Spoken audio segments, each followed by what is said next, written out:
Fala pessoal, tudo bem com vocês? Sejam muito bem-vindos aqui no nosso canal. Hoje eu vou estar respondendo uma pergunta que foi enviada pela Jaqueline Campos. Eu respondi a pergunta dela no último vídeo e eu até falei, quando eu respondi a pergunta dela, Jaqueline, eu não entendi muito bem a sua pergunta, não entendi o motivo da sua pergunta e se eu não estiver entendendo alguma coisa, me responde aqui. E ela mandou, então, ali pra mim, explicando melhor o porquê que ela tava fazendo aquela pergunta. E eu achei tão interessante que resolvi fazer um vídeo sobre isso. E é isso que eu gosto de responder as perguntas de vocês. Então, deixa tuas perguntas aqui embaixo. Se algo que eu falei em algum vídeo não ficou claro, coloca aqui nos comentários, que eu vou gravar vídeo explicando para as outras pessoas também. Porque a realidade é o seguinte, a gente tá aqui já há muito tempo, conhece o processo há muito tempo. Outro dia uma pessoa até me perguntou, olha só que curiosidade, uma pessoa que tá começando a ver sobre o assunto, me perguntou o que você fala tanto aplicar, o que é aplicar? E pra gente, algumas palavras, elas são comuns, né? A gente usa aqui a palavra aplicar, porque a gente traduz ela do inglês, que é apply, né? Então, quando você solicita um visto, em inglês você apply for a visa. Então, você vai aplicar para um visto. E a gente traduz a palavra apply para aplicar, e você vai ver que muitos brasileiros falam, eu apliquei para um visto, eu apliquei para um trabalho, eu apliquei para... Então, aplicar é quando você, se candidata a um trabalho, você vai aplicar para o trabalho. Porque não é só o fato de você entregar o seu currículo, mas de preencher, às vezes, um cadastro, né? Então, essa é a palavra que a gente usa, usa bastante aqui, por exemplo. A pessoa me pergunta, por que você fala aplicar, aplicar? Eu não estou entendendo o que quer dizer aplicar. E então que eu entendi que não é uma palavra comum que se usa em português, né? Mas várias vezes, às vezes, o processo está tão claro na nossa cabeça, as coisas são tão naturais que a gente acaba esquecendo que algumas coisas elas são mais complicadas aí de entender. E a pergunta da Jaqueline, ela envolve questão de visto, ela envolve questão de validação e ela envolve questão de endorsement. Então eu vou esclarecer algumas coisas para vocês para tentar deixar bem claro. E é claro que se vocês não entenderem alguma coisa, se ficar alguma dúvida, não tem pergunta idiota, né? Então pode escrever aqui nos comentários que eu vou estar gravando aí para vocês e respondendo, tá bom? Tem o nosso site também que vocês conseguem ver lá algumas informações interessantes sobre o visto para entender já um pouquinho. Então lá tem o passo a passo como que funciona o visto, tem vídeo explicando, tem vídeo ali com os valores, né? Aqui no canal tem vários vídeos interessantes também que você vai encontrar informação sobre isso. Tem como marcar um horário ali para conversar comigo e tirar suas dúvidas. Tem também como você contratar a nossa consultoria completa aí para validação do seu diploma. E tem também ali o kit currículo, onde você aprende como fazer o seu currículo da forma americana para não ser rejeitado pelo sistema eletrônico aqui, que ele que seleciona os currículos para serem aceitos e você conseguir uma entrevista de emprego e a sua vaga, tá bom? Então vamos lá. A Jaqueline perguntou, a pergunta dela era assim, tem algum limite de tempo depois que você faz a sua validação, o seu processo de validação do seu diploma, da sua graduação, do bacharel, né? Quando você se inscreve ali no CGNFNS. Tem algum limite de tempo para isso? Porque ela não queria se inscrever no conselho de enfermagem já. E então assim, começando por isso, existe algum limite de tempo? Existe um limite, tá? O CGNFNS ele tem um limite de tempo, mas para o processo de validação.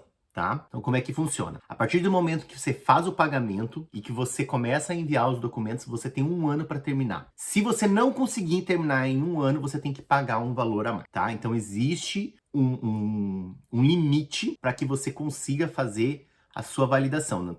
Você tem que fazer a validação em torno de 1 ano, né? Aliás, dentro de 1 ano, para que você não tenha que pagar nenhum valor a mais, tá? Na prática, se tudo der certo, se os documentos forem enviados na data correta, você consegue fazer isso em menos de 3 meses. Então, não é um problema isso, tá bom? Mas ela perguntou se existe algum problema de ela fazer tudo isso e não se inscrever, né? Se a SES, que é o documento que é produzido, ele tem algum limite. Então, assim, primeiro que a SES, quando você vai fazer a SES, você já tem que informar qual é o estado que você vai trabalhar. E ela não queria, aliás, que você vai trabalhar não, que você vai fazer a sua licença, tá? E ela não queria decidir o estado ainda, porque ela está num processo de visto EB2 NIW e ela não decidiu em qual é o estado que ela quer morar. Então que ela me passou o seguinte, eu não quero me inscrever num estado e daí depois eu resolvo que eu quero morar em outro, tá? Mas para isso existe algumas soluções, né? Então eu expliquei para ela que isso não é muito bom porque ela vai fazer o CGNFNS. Primeiro que ela tem que botar um estado, tá? Não dá para fazer aberto, você tem que escolher um estado. Aí você vai escolher o estado e eles vão enviar automaticamente o documento para esse estado. Aí vamos dizer que você escolha a Flórida ou Montana. Você vai escolher a Flórida, ele vai enviar lá para o conselho de enfermagem, para o board de enfermagem, né? Para o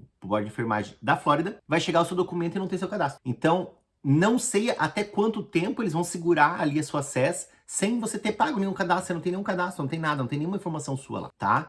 Não há problema de você esperar para fazer o cadastro, assim, até a hora que tá acabando ali o processo da sua SES. Não tem problema, você não precisa fazer o cadastro antes, mas você tem que ter o cadastro lá para quando chegar o documento, né, você ter o cadastro. Pode até o documento chegar um pouquinho antes do seu cadastro, mas eles têm que chegar meio perto ali, né, para não ter um problema deles perderem a sua SES, porque vai chegar uma SES, né, de alguém que não está cadastrado, que eles não fazem ideia. Aí ela me falou, tá, mas e se eu não quiser ir? Se eu fizer para Montana, por exemplo, e não quiser? Ou se eu fizer para Flórida e não quiser? Porque eu gosto da Flórida, mas eu tenho amigos em outros estados, já pensei em ir para outros estados também. Então, quando você vem para os Estados Unidos, você tem a licença num estado, você pode transferir ela para outro estado, tá? A Flórida, ano passado, fez uma exceção aí, colocou uma regra a mais para isso. Você tem que ter 3 anos de experiência nos últimos 4 para poder fazer a transferência para a Flórida, tá?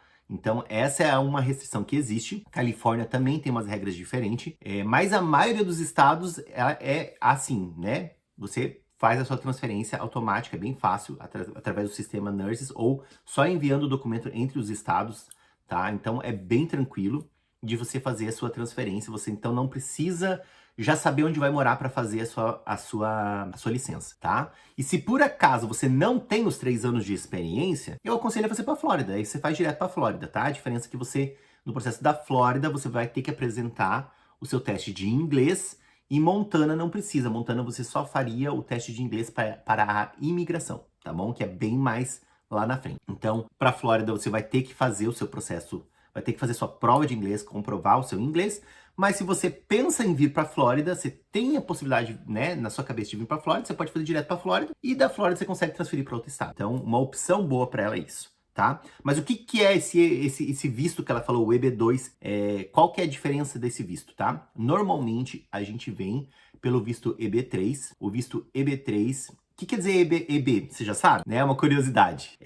EB é Employment Base, então é um visto com base no emprego, né? E o 3 é porque é categoria 3. E o 2 é categoria 2. Então o EB1 e o EB2 normalmente são para pessoas assim que eles se destacam, né? O EB1 é quem se destaca muito.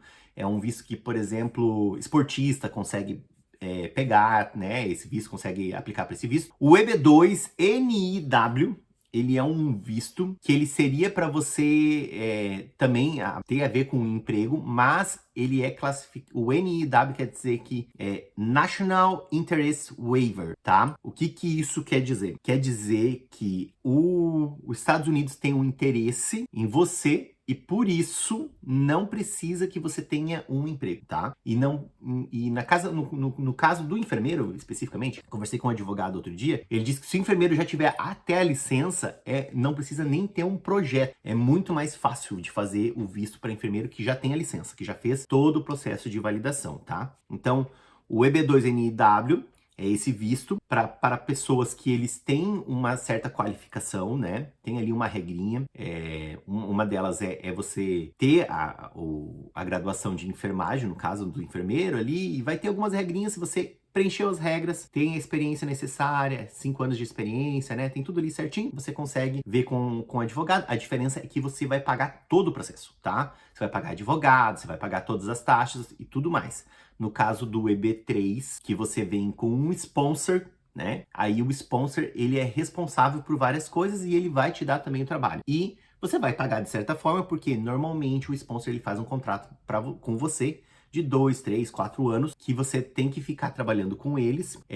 Eu coloco entre aspas, tá? Porque você não é obrigado totalmente, né? Mas você vem para trabalhar com eles. Quando você chega aqui, se por acaso, depois de um tempo, né? Não pode você chegar aqui e nem trabalhar para eles. Mas se por acaso daqui a um tempo você tiver uma proposta melhor, alguma coisa, você pode trocar de trabalho, desde que você cumpra o que está no contrato. Às vezes tem uma multa, alguma coisa assim. Tá? Mas então, a diferença básica entre esses dois vistos é que o EB2, ele não exige que você tenha empregador, você vai ter mais liberdade, você vem para cá da forma que você quer, também é um green card, os dois vistos são green card, mas o EB2 NIW, você paga tudo. E o EB3 você vai pagar algumas taxas que são referentes a você, né? Taxas, por exemplo, e depende, tá? Tem empregadores que eles reembolsam e pagam também boa parte das taxas, tá? Cada empregador é diferente, tem empregadores que eles pagam boa parte ou reembolsam, mas algumas taxinhas seriam suas, mas tem, por exemplo, eu conheço pessoas que vieram aqui, o empregador, além de reembolsar as taxas, pagou estadia de 30 dias, pagou o aéreo, né, o avião. Então,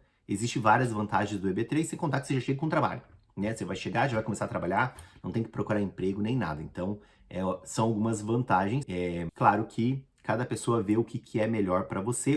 Uma outra vantagem, daí no caso do EB2, no momento, é que a fila do EB2 está muito mais rápida, está um ano mais rápida praticamente do que do EB3, tá bom? Mas então, Jaqueline, para ficar bem claro, não vale a pena você fazer o processo, você nem vai conseguir fazer o seu processo sem indicar qual é o estado que você quer fazer a sua CES. Você tem que indicar uma dos pré-requisitos ali, das primeiras coisas que você vai fazer quando você for fazer a sua inscrição no CIGINE-FNS, é escolher qual é o estado. E não vale a pena você mandar para lá sem pagar a taxa. A taxa do conselho de enfermagem é $100, não é nada demais. E você pode começar, se por acaso, vamos dizer que você faça da Flórida e que você ainda não tem o teste de inglês, você vai mandar tudo e vai faltar o teste de inglês. Assim que você tiver o teste de inglês, você vai fazer o teste de inglês, aí eles vão dar autorização para você fazer o seu NCLEX. Então, você pode começar, mesmo que você não tenha ainda o teste de inglês, mas a única coisa é que não vai ser a sua licença enquanto isso não for resolvido, né? A questão do teste de inglês. Então, não vejo necessidade de você não se inscrever para um conselho de enfermagem. Se pensa na Flórida, vem para Flórida. Se você já tem 3 anos de experiência, né? Nos últimos 4 anos, vai ter 3 anos de experiência. Nos últimos 4 anos, você pode fazer Montana e depois transferir para Flórida, não há problema, tá? E se você pensa em trabalhar em qualquer um dos outros estados aí, então é só pegar e fazer para Montana, que é muito mais fácil o processo com eles e não tem perigo. Você pode transferir de um estado para outro, tá? Você pode fazer, se chama endorsement isso, e você não necessariamente precisa saber qual estado que você vai fazer, né? A minha esposa, no caso, quando a gente veio para cá, ela fez pro Texas, que era um estado que não exigia que você tivesse o Social Security Number, que esse é um outro problema, muitos estados exigem, e a gente só ganha ele quando a gente já tá aqui nos Estados Unidos, tá? Então, você não conseguiria fazer o NCLEX sem o Social Security Number. E alguns estados eles permitem, Montana é um caso, Flórida é um caso, Texas era assim, não sei como é que tá a regra agora aqui, porque a maioria das pessoas tem feito ou direto para Flórida, ou fazem para Montana quando é para os outros estados, porque Montana realmente eles são rápidos, eu gosto muito de trabalhar com eles são bem práticos e valem, nunca dá problema, assim, é bem rapidinho, tudo resolvido de forma muito prática e rápida, tá bom? Jaqueline, eu acho que agora consegui esmiuçar, assim, responder muito bem a sua pergunta. Se ficou alguma dúvida, por favor, deixem aqui no comentário. Se você tem uma dúvida de outro assunto, não importa qual for, deixa aqui também, que eu vou estar comentando para vocês nos próximos vídeos. Não esquece de deixar teu like, que ajuda muito. Cada like que você dá, você faz com que o nosso vídeo se espalhe mais. Então deixa o teu like, faz um comentário aqui que também ajuda pra caramba. Envie esse vídeo para outras pessoas, se tem pessoas que têm interesse em saber desse assunto. E até o próximo vídeo.